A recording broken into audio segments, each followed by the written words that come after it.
Hey, this is Tom from tombell.co, and in this video I thought I'd take you through what I've been doing on my 10-day Gran Canaria training camp. Haven't really had time to film many videos with training, big training load being the priority, but what I'll do now is jump into my TrainingPeaks and my Strava account and talk you through the workout designs that I've been doing, the duration, and essentially what I've been getting up to prepare for the season. I'll show you the house that we've been staying in briefly, and then we'll jump into the workouts. So for anyone that's interested, this is the house that I've been staying at. This is kind of the garden area, common area with some of the bedrooms off of there, the Polaris bike bag. But it's been a really good place to stay. We're right at the bottom of what's called Serenity Climb, which is just about there. Great place to stay. We've got Mogan down the road, and then Serenity Climb just up there for some intervals and starting the rides. Yeah, I'll dig out the name of this Airbnb for anyone else that's interested, but yeah, it's pretty cool. But anyway, let's jump into the workouts. Okay, so here we are in my TrainingPeaks account, looking at the period that I was in Gran Canaria, which started on the Tuesday, spanned to Thursday the following week, I believe. This kind of recovery ride here was just at home. I usually try to do an easier ride before a flight, just because essentially you're in a big tin can full of other people's germs circulating around the airflow. I try as little as possible to get on a flight when I am fatigued and maybe the immune system is kind of working overtime and the body's a bit stressed. So generally I try to do a recovery ride before a flight. Obviously that's not possible sometimes when flying straight back from a race, but in this kind of situation where I'm doing a training camp, I try and do an easy ride before that flight. And this one was a fairly long flight, just under 5 hours I think, so yeah, quite a long one. First day was this ride, which was a short one just because, as you can see with the time, it was less than an hour till it was dark. So I just wanted to get out and do a fairly good effort, a fairly condensed ride, but very intense at the same time. And where we were staying, as you'll have seen earlier in the video, was right at the bottom of Serenity. So I had to climb literally as I came out of the front door. So went straight up there, kind of did a relatively hard effort, not quite at functional threshold power, but pretty close, for 20 minutes. So that's showing 313, which for this year is the maximum power I've put out for 20 minutes, just because back home I haven't got really many 20-minute uninterrupted sections of road, especially not a climb. It was a good effort to get things going. The heart rate was pretty high, but again, it was a rest day beforehand and probably a bit fatigued from the flight and all that sort of thing. So that was a good start to have a ride where the TSS was like nearly 60 off of the back of 45 minutes of riding. That was fairly intense, but kind of good start to the week. The period that I was in Gran Canaria was really around logging some good volume, but also some relatively high intensity too. As you can see here, I did 22 hours, just over 22 hours actually on the bike, and I did some kind of walking, hiking, which got the heart rate up a little bit. That accounted for about 3.5 hours. So total training time, even though this walking, hiking isn't pure training, was just over 25.5 hours. That included quite a lot of threshold work, so it wasn't just tapping along at zone 1, zone 2 all the time. So let's move on to some of the sort of key rides of this sort of 10-day period that I was there.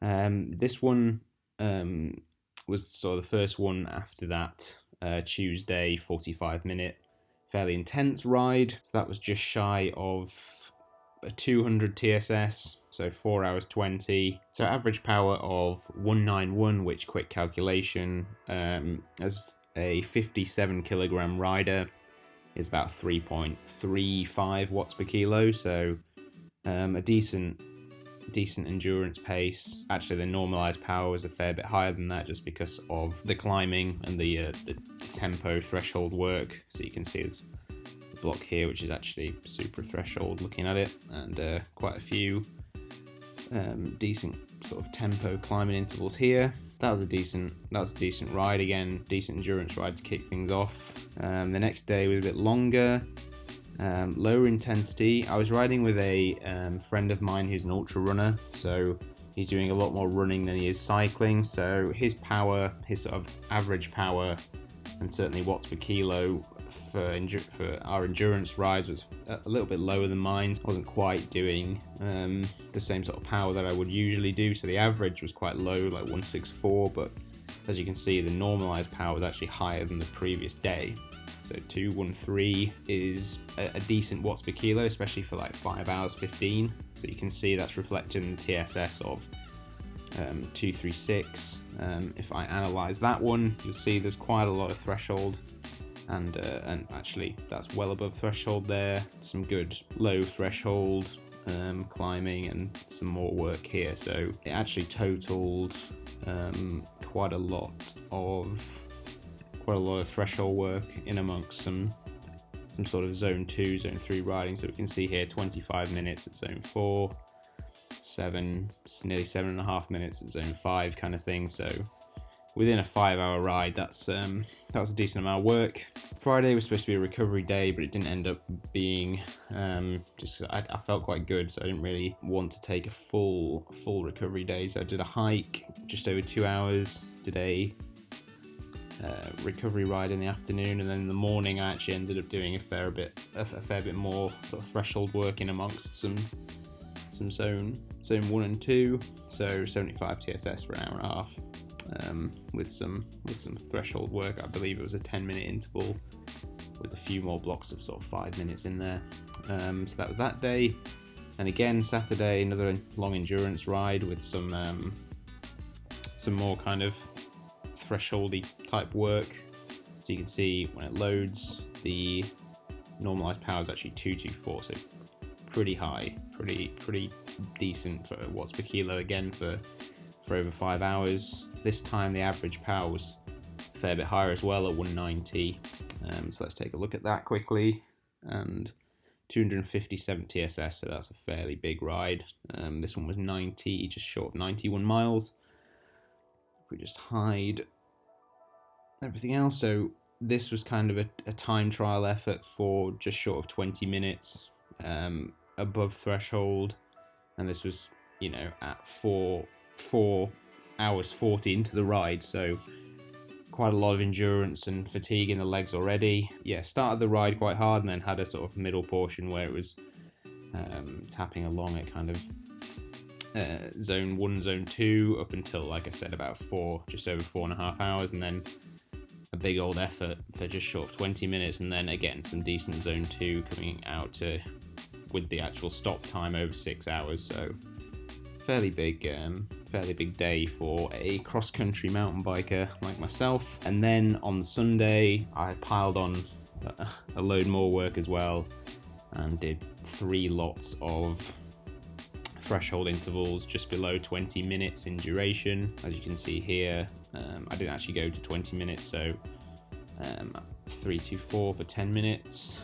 I can show you those. They were on 3 main climbs, so Serenity kind of right out the door, then the climb up to Soria, then I sort of went down the valley a little bit and then back up the Soria climb, and then there's a rough road that kind of goes back towards Serenity here. So there were quite a few times where I was at threshold or over on this climb as well. So that week ended up being nearly 1200 TSS. Some good training, not a lot of recovery. With my fitness being quite good, I can handle quite a lot of training without the need for super regular recovery, especially when I go away for a very concentrated block of training as I did here. So moving on to next week on the Monday, to be honest, continued with another fairly long ride, so 4.5 hours, 180 TSS. I was doing some super threshold